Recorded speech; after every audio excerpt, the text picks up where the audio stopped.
Nike is feeling the pinch and have decided to launch a budget range of sneakers. Chinese mega retailers JD.com and the Alibaba Group are two of the contenders who are weighing up their options to bid for and buy the courier company Evri. M&S is looking to sew up the repairs market with a new partnership and proposition. All this and much more on this episode of The Retail Show.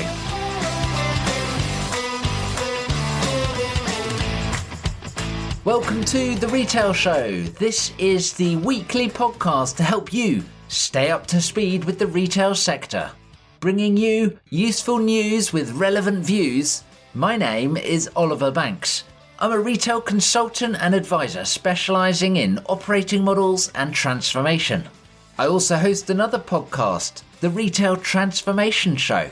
I've written a book called Driving Retail Transformation, How to Navigate Disruption and Change, and I'm one of the world's most influential voices in retail as recognised by Rethink Retail, Thinkers 360, the Retail Tech Innovation Hub, and I'm a LinkedIn top voice.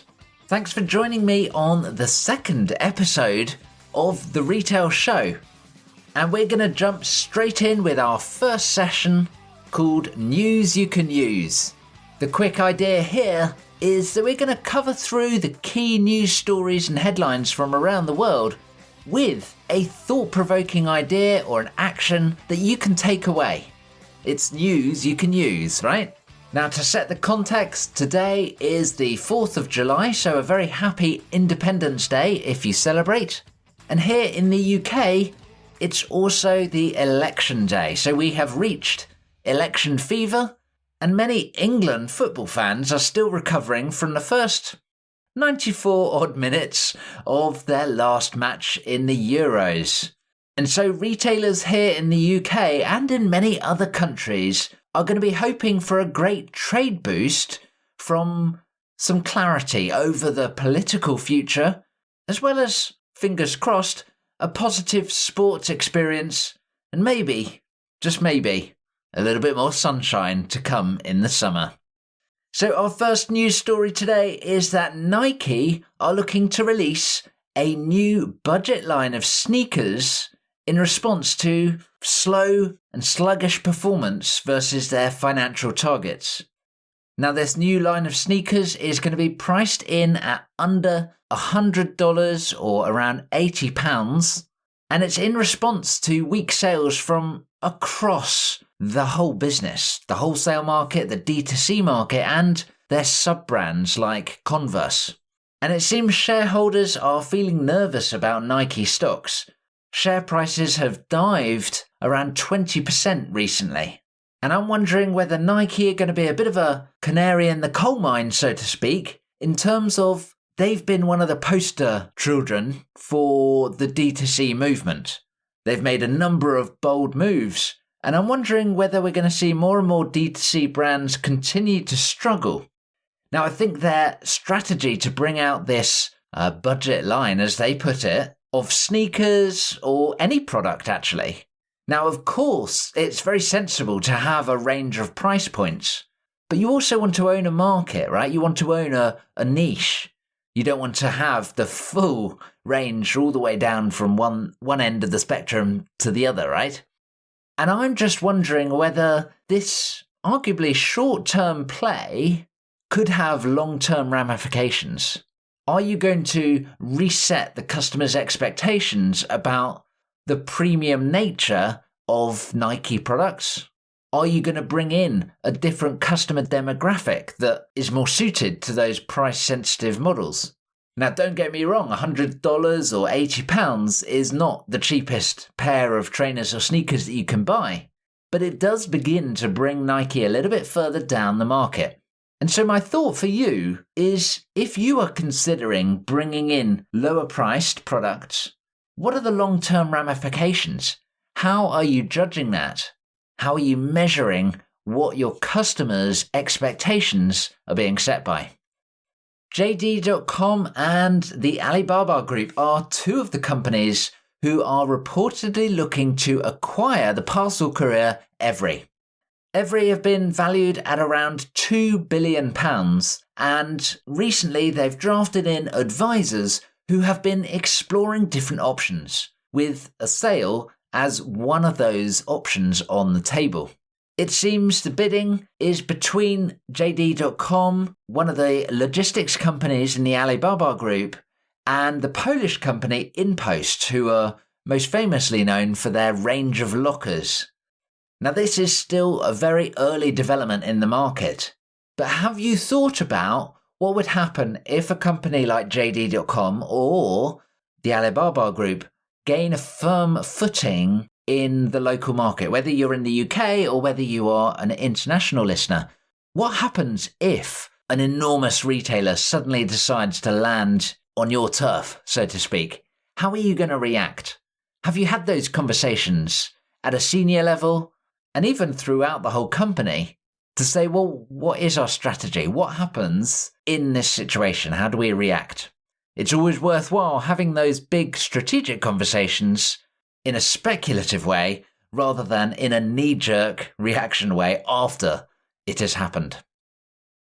M&S are launching a new repair service and proposition called M&S Fixed, and it's powered by Sojo. I love this. It's great. Customers can book in their repair services online for elements like broken zips, patching holes, turning up pairs of trousers, whatever. Additionally, they're also releasing new content videos in a fix-it-yourself style, offering tips and advice to help the consumer take on some of those repairs themselves. Now, I just absolutely love this approach from M&S. Repairs are going to be an area that really is increasingly vital for the world. We talk about sustainability a lot, but the disposable nature of goods, especially in the fashion sector, but in many other sectors as well, let's be honest, the disposable nature of goods just doesn't fit with the world that we need to design for the future. So repairs is a super exciting sector, and unfortunately, for many areas, we're just not set up right now. We don't have the expertise, and we don't generally have the parts, or the parts are not financially viable to do. And this has to change. So have you considered what a repair proposition looks like for your business and how you can start designing that operating model right now so that you can tackle some of those big challenges around aspects like expertise, around part supply, around the whole circular economy? Because we got to get started on this right now. Sticking with M&S, they have also unveiled plans to open 2 new flagship stores here in the UK, one in Bath and one in Bristol. They're large stores of sort of 80 to 83,000 square foot, and in Bath, they're relocating the store. And M&S CEO Stuart Mashin has said, "We've seen great results so far where we've relocated stores in city centres like Liverpool and Birmingham, helping us to attract new customers and giving us the confidence to go faster with the strategy." Now, we know shopping behaviours have changed. Traffic patterns and footfall patterns have changed. And therefore, the stores of yesteryear are not necessarily in the right location today and going forward into the future. And with technology becoming increasingly important, it's vital to have your stores, quite literally, wired for success. So are you challenging yourself and the long-term assumptions with regard to your store estate? Are they in the right location? Are they capable of creating an infrastructure for the modern and the futuristic store? And have you been considering all of the options for any given store in any given situation? It's absolutely crucial to challenge yourself here. And I think M&S are doing a great job of continually reinventing themselves rather than just sitting in the status quo. Amazon is offering Prime subscriptions at 50% off for 18 to 22-year-olds. Previously, Amazon have had a similar offer for full-time students, but this has now been extended to all young people. The half-price subscription includes the usual Prime benefits and features, but it also includes exclusive editions tailored for young people, including some discount grocery, travel tickets, and other options. Now, I think this is a really interesting strategy to get those young consumers locked in to the brand, but also into a subscription model right early on. It's a bit like the old adage that you're more likely to get divorced than you are to switch your bank. And Amazon will know that once you have a customer sign up to Prime, there's going to be a low chance of them churning. And there is a great opportunity to earn long-term loyalty and huge customer lifetime value. And by bringing these customers on early at a reduced cost, they're embedding some of the shopping behaviours into those young minds as they start to move up the earning ladder and they take a greater role in terms of market share compared to other age groups. And it's interesting too, US-based Sam's Club are also seeing massive growth in the Gen Z market. So how are you appealing to the younger generations? How are you bringing those younger people on board now so that you can continue to serve them as they grow in age and wealth? But also recognize that it's not all about young people all the time, right? It's not just about Gen Z. How can you be more customer-centric for all of the different generations that you serve? Sportswear brand On is now using drones in their warehouses, powered via Verity, delivering operational visibility through real-time inventory tracking to minimize availability issues, lost stock, and ultimately stock shrinkage. Previously, we've seen other companies start to use drones in their warehouses for similar use cases, companies like IKEA. And whilst it sounds very clever and futuristic to have drones whizzing all over the place, I can't help but feel, wouldn't it be better to have great systems in place so you know instantly and automatically what stock is where at any given moment in time? So are your systems up to scratch, or are you currently looking at different high-tech solutions that really are a band-aid for the core root cause? The Co-op have seen some massive sales uplifts from their new retail media offering, but not in the obvious way, not in the actual income from the retail media network. They've seen product sales increasing. They're attracting customers' attentions, and it's been reported that they've seen a 4-fold sales uplift. But before you all rush out and implement every single retail media opportunity, let's just explore this a little. It's for a specific and unnamed beer brand, and the 4-time sales increase is derived from their test and control stores, where test stores showed a 12% increase in sales relative to the control stores, which saw a 3% increase. So there's that 4 times increase. It's not sales times 4, right? Which is what it first appears. So firstly, be careful. It's always worthwhile diving into the numbers to really understand what a specific number is and how it's been calculated. But what is not immediately clear, though, is that if those sales have continued through the whole category, or if the sales for that particular beer brand were diverted from other products, i.e., did it convert customers and influence a new purchase, or has it just encouraged customers who were going to buy beer anyway to switch to the selected and advertised brand? Retail media is super hot right now, but this story made me think, is it super hot because consumers haven't become fully accustomed and acclimatized to it yet? As we fast forward into the future, are customers going to be able to filter out different retail media solutions? Time will tell, of course, but my takeaway for you is to be sensible in your forecasts. Whether you're looking at retail media or any other initiative, challenge the numbers so you understand and everyone else understands what you're really looking at and all of the different assumptions that are being used to create that business case or that forecast. Walgreens have cancelled the sale of Boots. Again, Meanwhile, the boss of health and beauty retailer Boots, Seb James, has announced he's stepping down from Boots in an apparently unrelated coincidence. For several months now, Walgreens have been seriously mulling over the sale of Boots, and this is the second time they've pulled out of an active and very public sales process. And our lesson here is really to think very carefully about the strategy we have in place before we go public with everything. Ensure we've really tested all the different options, because as you go public, as the news starts to break, especially if it's something so big like this, expectations get set and you're bound to therefore break expectations as well.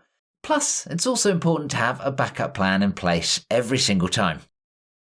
In the US, Walmart is being taken to court in Chicago, but potentially other states as well, over hundreds of millions of dollars per year of overcharging customers from poor price integrity.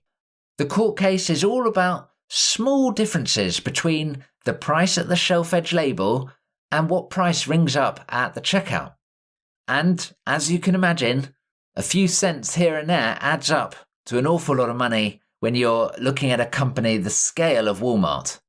Now, this is particularly interesting because it's coming off the back of some very recent news from Walmart where they're looking to make a huge investment in electronic shelf edge labels, which, once deployed, will dramatically improve price integrity. Getting the right price is a real fundamental element in retail. And so how clear are you on your current price integrity? Have you noticed if there are differences between your shelf edge label and your checkout price, especially if you run an estate of stores?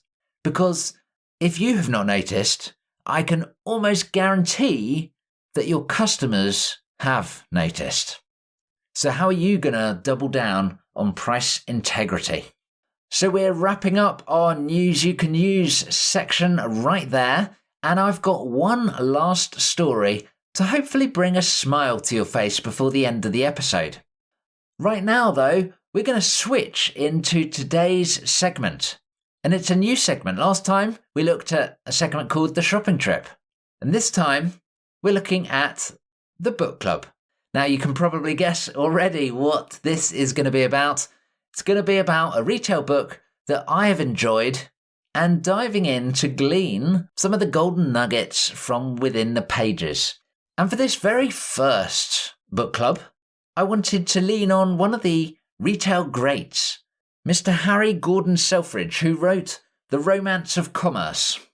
And I've got a few quotes from that book which I'm going to share with you, and I think they're fairly self-explanatory, so enjoy. The figures of a business are like the log of a ship. They show just where the business is, how fast it is going, how far it is from port, how its supplies are holding out. The selling of merchandise is the primary reason for existence of a distributing business. Something new, something better must constantly be thought of, and the imagination of the sales manager must devise continually fresh schemes for the stimulus of sales. And then a couple where he's talking about the system. And the system is not a system like an IT system, but it's an operating model. System is like oil, but it is much more than this. It not only keeps the machinery cool and free from friction, but it is almost the machinery itself. System, according to the modern department store's acceptation of the word, means the best way to do things. System is always the servant, never the master. And furthermore, a servant which improves with each added season's practice.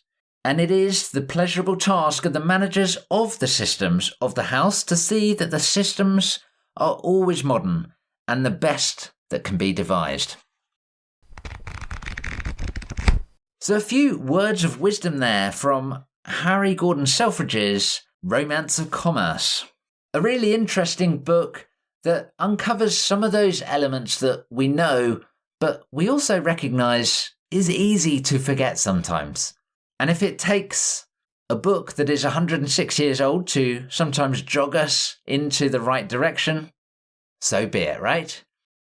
Just before we wrap up the show, I would love it if you can help me to spread the word about this podcast. Tell your colleagues, tell your friends, tell the whole wide world to listen to The Retail Show. With useful news and relevant views, my aim is to keep you up to speed with the evolution of the retail sector.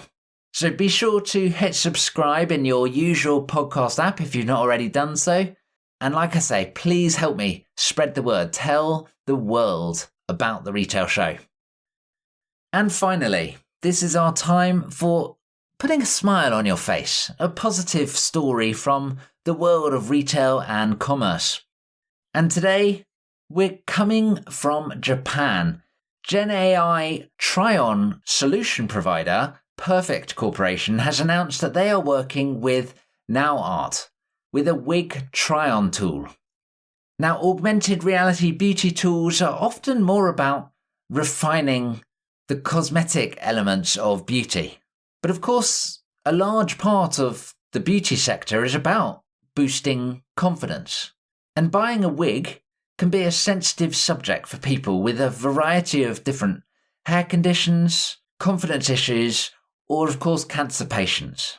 And through this collaboration, Perfect Corporation and NowArt have focused on the wig buying experience, and they're looking to help customers try on wigs from home or wherever they want. And Hiroki Shintoku, the president at NowArt, says, "It brings me great joy that cancer patients who require medical wigs can easily choose wigs with their families at home or in hospitals." Well, I just think this is a fantastic use of the augmented try-on technology. And if it makes life easier for those people that need to go down this route, then I'm all for it. Thanks so much for listening to this episode of The Retail Show. Bye for now.